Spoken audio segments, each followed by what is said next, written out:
Welcome back to Sportz Blitz Live, presented by JR Sports Bar and Grill and S&S Discount Tire, and always count on Justin to come in right on time. This segment brought your way by Dane Sharp, attorney at law, the Auburn Blitz, 825-4631, located across the street from the Tallapoosa County Courthouse. For all your legal needs, make sure you call Dane Sharp or go by and see him today. I want to welcome in Andy Graham via phone now. As always, part of the Auburn Blitz. Thanks for joining us tonight, Andy. It's great to be here. Andy, we'll start with recruiting, and we'll have Jason Caldwell on a little bit later, but Auburn picked up two commitments out of this weekend, able to flip Kari Harding from Arkansas, a 6'2", 210-pound safety, and then we're also able to land Tony Stevens, able to flip him from Texas A&M, a big-time receiver from Orlando, Florida, 6'3", 185. Absolutely. It's been a long time that I can remember two guys firmly committed coming in for an official visit over a weekend and both flipping. It speaks very highly of the coaching staff that Gus Malzahn has put together. And, this Tony Stevens is a big-time receiver, and I like he's got good size, good, tall, and he got a frame that he could add a few more pounds. So, and I love, Harding is only a three-star recruit, supposedly, but safety at 6'2", 210, that's what we need. That's a lot of the problem Auburn has had in recent years is safeties being undersized, or So I think these two guys were big pickups for Auburn. No, Auburn in the past, Andy's just been great at taking good safeties and bringing them up and making them undersized linebackers. That's true, yeah. Like Darren Bates. We'll take an all-freshman SEC guy and move him up to linebacker where he's tremendously undersized. But I agree with you. Two big pickups there. Auburn loses Jordan Wilkins. I don't think anybody's surprised about that. There's still a couple guys that may end up falling off that have not talked about it yet. But a couple guys that Auburn desperately needs to get back that you feel like could salvage his class. One hasn't decommitted, has been with Auburn the whole time. That's Carl Lawson, but one that did decommit but hasn't chosen anybody else yet, and that's Reuben Foster. Yeah, Reuben Foster announced today, or I believe it's today, that he is going to make Auburn his last official visit there that February 1st weekend, which is turning into a very big weekend for Auburn and a very important one. I think Reuben Foster, Carl Lawson, I think even Tayshawn Bauer, he's already had an official, but he's going to come as an unofficial visitor. I know Coach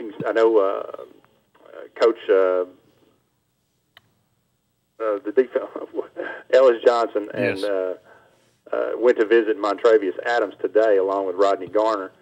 So, I know that there's been some word that maybe Auburn is falling behind in the Adams race, and it's going to be between Clemson and Georgia, but the coaching staff is not going to give up on him. And if they can get him to visit that final weekend with a lot of these other guys, I'll feel really good about that whole situation going into signing day. Yeah, Auburn desperately needs to get as many big-time guys as they can to close this class out, getting a late start, this coaching staff, and, just different personalities, different guys had different relationships.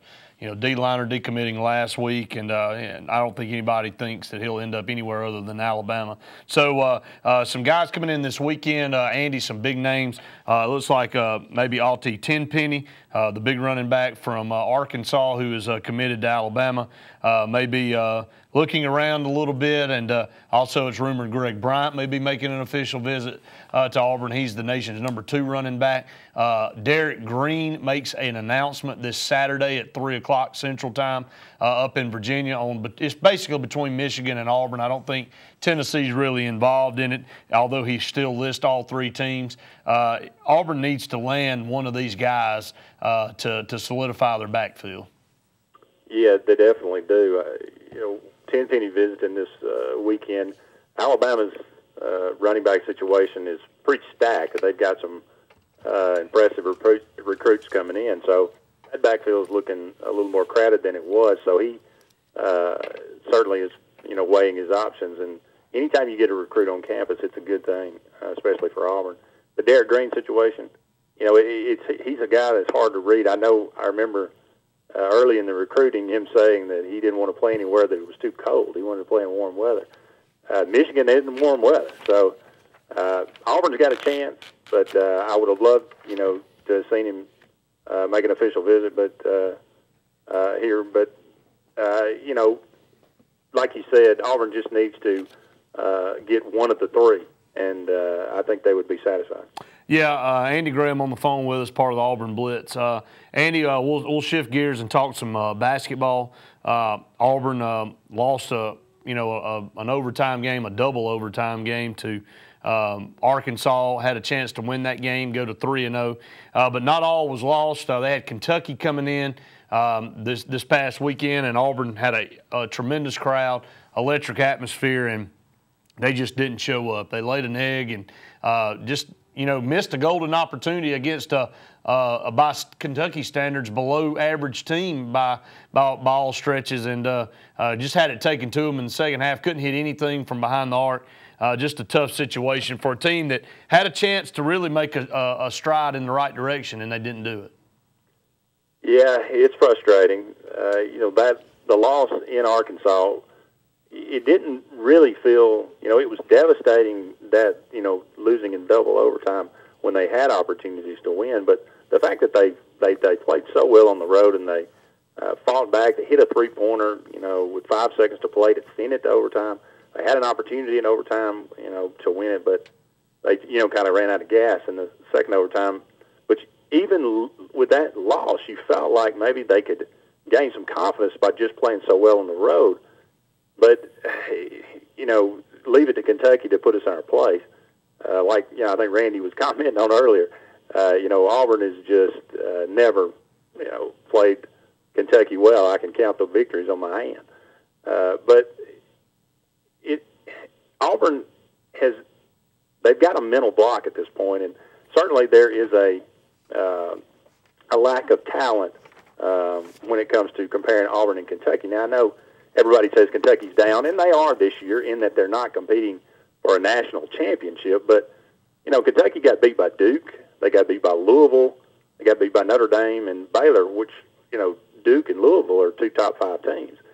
Baylor and Notre Dame are pretty good, and Texas A&M's not that bad. So they've lost to some good teams. Kentucky's a pretty good team. So, like you said, you just can't explain 0 for 15 from 3 when Auburn was, I think, second in the SEC in three-point percentage. So it was just I think you said it best. I think the crowd influenced Auburn. It was a detriment to the home team just because they were so not used to it. Yeah, they're so used to playing in a half-empty facility that when they come out and it's an environment like that, they were obviously too jacked up and couldn't rein in the emotions to get it done. Andy, we'll close with women's basketball. Again, hate to say this, but this is another team that's going in the wrong direction. They started off so well, and since they've been in the SEC play, they haven't been able to get anything done.